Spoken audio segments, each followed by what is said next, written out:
Magandang araw sa inyong lahat at welcome sa aking channel. Simula ng pagpasok ng taon ay isang freelance at self-managed ng aktor na si Paolo Avellino. Dati nasa ilalim siya ng kontrata ng ABS-CBN Star Magic at nag-expire noong September 2024. Bagamat hindi siya kasalukuyang nasa ilalim ng kontrata, nananatili siyang kapamilya at nagtatrabaho sa isang movie project kasama si Kim Chiu sa ilalim ng Star Cinema. Ayon sa balita, ay hindi na umano o wala ng plano na pumirma muli ang aktor na kontrata sa ABS-CBN. Magkus ay magsa-self-manage na lang ang aktor o freelance, kung saan ay kagaya ng ilang artista ay bukas na gumawa ng proyekto saan mang network niya gustuhin o maaaring tumanggap ng proyekto.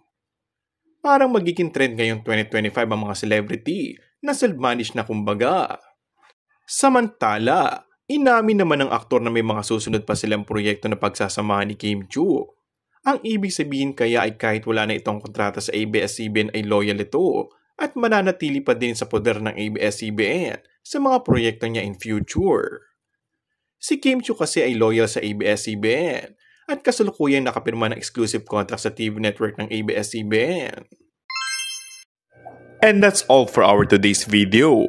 Kung bago ka lang sa aking channel ay mag-subscribe at pindutin na rin ang notification bell. Maraming salamat!